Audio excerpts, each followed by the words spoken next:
The story.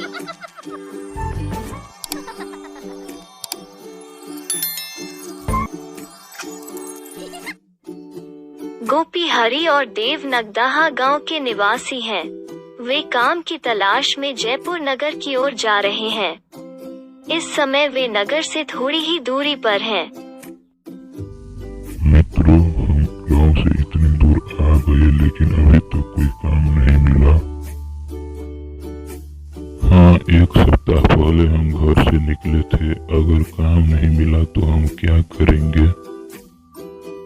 घबराओ मत, हम तीनों जयपुर के राजा के पास जाएंगे। वे हमें कुछ काम जरूर देंगे।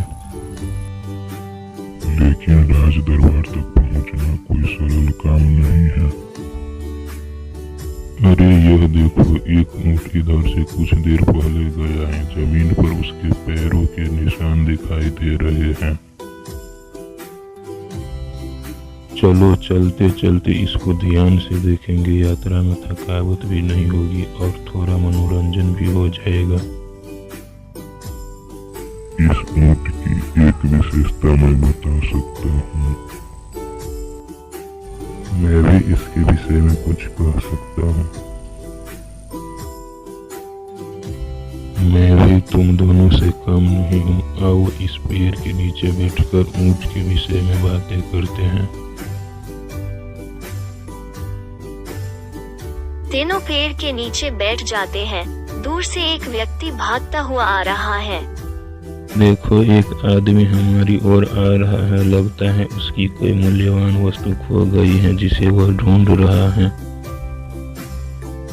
यह एक धनी व्यापारी है। इसने रेशम के वस्त्र पहन रखे हैं। बेचारा बहुत चिंतित है।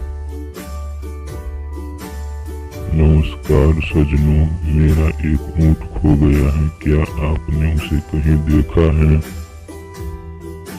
नमस्कार मित्र, क्या आपका ऊंट एक पांव से लंगड़ा है? हाँ, आप ठीक कह रहे हैं। क्या वह दाईं आंख से अंधा है? हाँ, लेकिन आपको यह सब कैसे पता? आपने अवश्य उसे देखा होगा। नहीं, हमने उसे देखा नहीं है। मैं आपको यह भी बता सकता हूँ कि उस ऊंट की पूंछ छोटी है। अरे यह भी सच है। ऊंट को देखे बिना आप उसकी सारी विशेषताएं कैसे जान सकते हैं? मुझे विश्वास नहीं होता। तूने मेरा ऊंट किसी व्यापारी को बेच दिया है। मैं जयपुर के राजा से शिकायत करूंगा। वही इस समस्या का हल निकालेंगे। आप मेरे साथ चलिए। हम निर्दोष हैं, इसलिए हमें कोई चिंता नहीं है। चलिए, हमें राजमहल तक ले चलिए।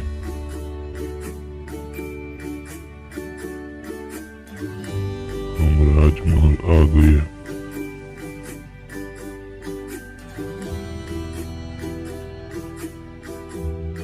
व्यापारी के संग तीनों मित्र राज दरबार में पहुंचते हैं। राजा सिंहासन पर बैठे हैं। व्यापारी और तीनों मित्र राजा को प्रणाम करते हैं। महाराज, यह व्यापारी कहता है कि इन तीनों यात्रियों ने रास्ते में ऊंट चुरा लिया, लेकिन ये तीनों मित्र कहते हैं कि इन्होंने ऊंट को देखा तक नहीं। उसके पैरों के निशान देखकर ही उसके विषय में जानकारी प्राप्त की है। यह तो बहुत रोचक घटना है। ऊंट को देखे बिना उसकी विशेषताएं कैसे ज्ञात हो सकती है? प्रणाम महाराज, मैं आपको समझता हूँ। जब मैं ऊंट के पैरों के निशान देखे तो मुझे मिट्टी में केवल 3 पैर के निशान दिखाई दिए। इस पर मैंने यह निष्कर्ष निकाला कि ऊंट एक पैर से लंगड़ा है। वाह, तुम बहुत बुद्धिमान हो। गोपी, अब तुम बताओ कि तुमने क्या देखा? प्रणाम महाराज। महाराज, मैंने देखा कि ऊंट ने केवल बाईं ओर लगे पेड़ों के पत्तों को खाया था। उसने दाईं ओर लगे पत्तों को छुआ तक नहीं। अतः मैं इस निष्कर्ष पर पहुंचा कि वह ऊंट दाईं आंख से अंधा है। तुम भी बहुत चतुर हो। देव, अब तुम्हारी बारी। प्रणाम महाराज। महाराज, मैंने ऊंट के पैरों के निशान के पास रक्त की छोटी छोटी बूंदें देखी।